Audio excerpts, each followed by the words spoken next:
Assalamualaikum warahmatullahi wabarakatuh. Perkenalkan, saya Riza Kurniawan Ranjaila dengan NIM 2823118 akan memaparkan hasil tugas kelompok kami, yaitu tentang telenursing.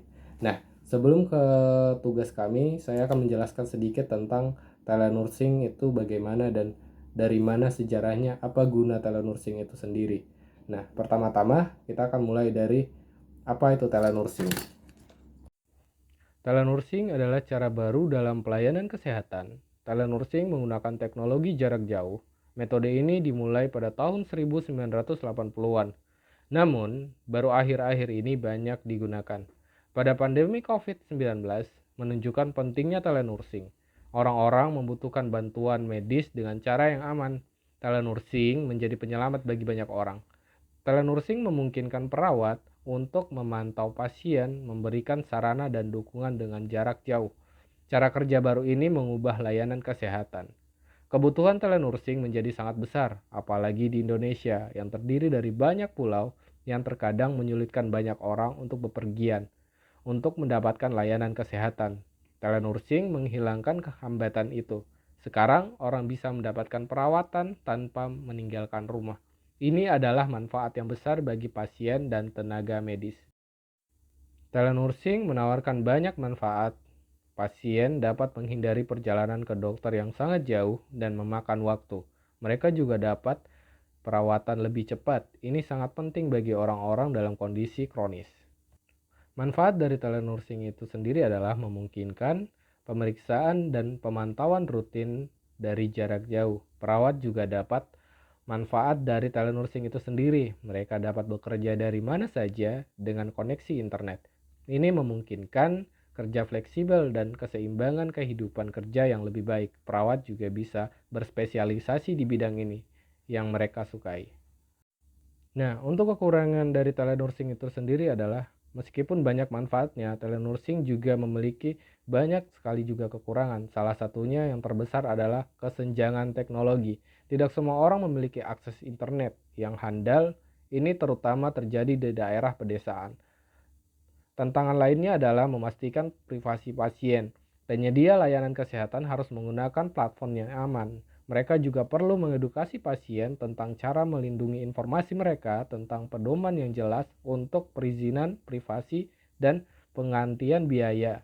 Ini akan memastikan bahwa telenursing dipraktikkan dengan aman. Kekurangan terakhir ialah yakni diperlukan banyak sekali pelatihan. Perawat perlu mengembangkan keterampilan komunikasi dan penilaian dari jarak jauh.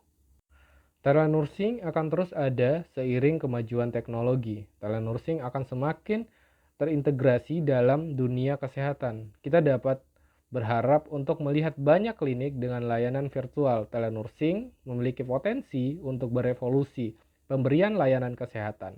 Telenursing dapat membuat layanan kesehatan lebih mudah diakses, terjangkau, dan terpusat pada pasien. Namun, ini membutuhkan upaya bersama. Kita perlu berinvestasi di dalam infrastruktur dan pembangunan peraturan yang jelas dan melatih generasi perawat. Dengan telenursing, kita dapat menciptakan masa depan di mana setiap orang memiliki akses layanan kesehatan berkualitas tinggi dimanapun mereka tinggal.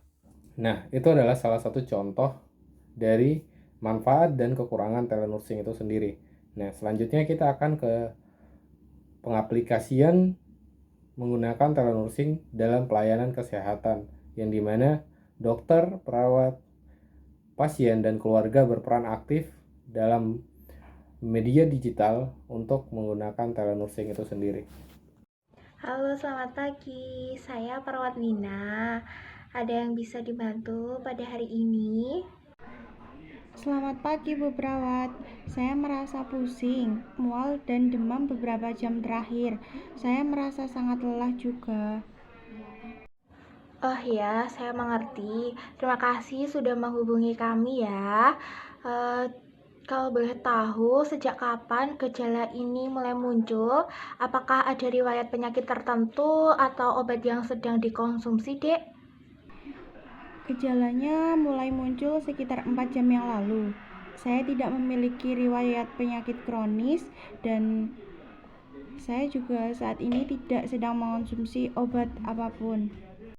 Baik, terima kasih informasinya ya. Adik sudah mengukur suhu tubuhnya belum? Kalau sudah, berapa angkanya, Dek? Ya, saya sudah mengukur suhu tubuh dan saat ini suhu tubuh saya 38,5 derajat Celcius. Suhu adik itu memang menunjukkan adanya demam ya. Saya menyarankan untuk adik itu istirahatnya yang cukup dan memperhatikan asupan cairannya. Adik juga bisa mengompres menggunakan kain dingin di dahi adik ya.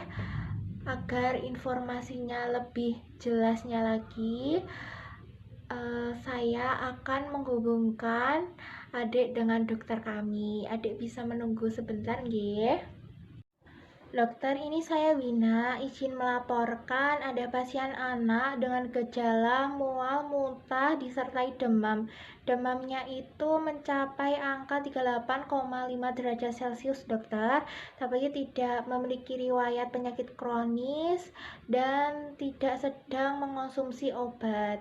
Apakah kita bisa melakukan pemeriksaan lebih lanjut, dokter? Baik, saya akan memberikan beberapa pertanyaan untuk pasien. Saya akan berbicara langsung dengan pasien sekarang. Halo, perkenalkan saya Dr. Reza. Saya mendengar Anda sedang merasa tidak enak badan. Bisa ceritakan lebih lanjut tentang gejala yang Anda alami? Halo dok, saya merasa sangat pusing dan mual. Saya saat ini juga demam. Suhu tubuh saya 38,5 derajat Celcius. Saya juga sangat merasa lelah saat ini. Baik, saya mengerti. Terima kasih sudah memberitahukan gejala-gejalanya. Apakah Anda baru-baru ini berhubungan dengan orang yang sakit? Atau bepergian ke tempat yang ramai? Tidak dok, hanya pusing, mual, dan demam saja. Baik, itu penting untuk diketahui. Berdasarkan gejala yang Anda sampaikan, kemungkinan Anda sedang mengalami infeksi virus ringan atau flu. Namun, kita tetap perlu memantau apakah gejalanya semakin parah. Sementara itu, saya sarankan Anda untuk tetap istirahat, minum banyak cairan, dan mengonsumsi obat penurun panas seperti paracetamol untuk menurunkan demam.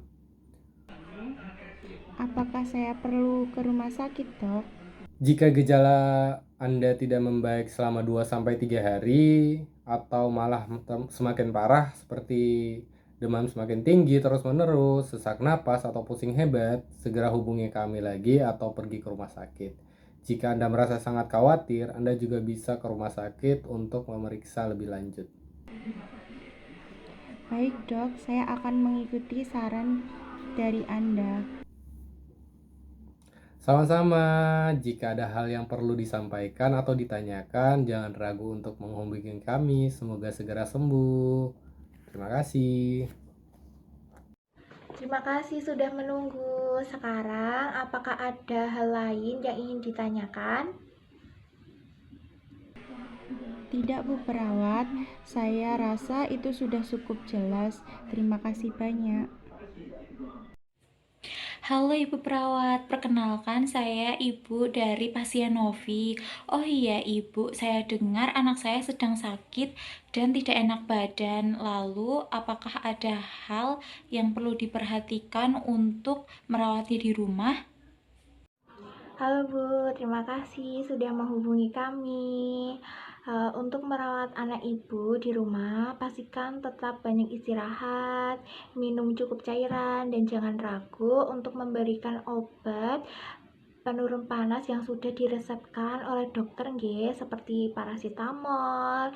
Juga dipastikan ruangan anak Ibu cukup ventilasi dan jangan terlalu panas nggih. Jika suhu anak Ibu itu sudah diberikan obat penurun panas tetapi juga tetap di angka yang tinggi, lebih dari 48 jam atau gejalanya semakin memburuk, ibu itu bisa langsung melarikan ke rumah sakit ya. Terima kasih Bu Perawat, kami akan melakukan saran yang telah diberikan oleh Ibu. Sama-sama, jika ada keluhan lain atau gejala baru, segera menghubungi kami ya. Jangan ragu untuk menghubungi kami selalu.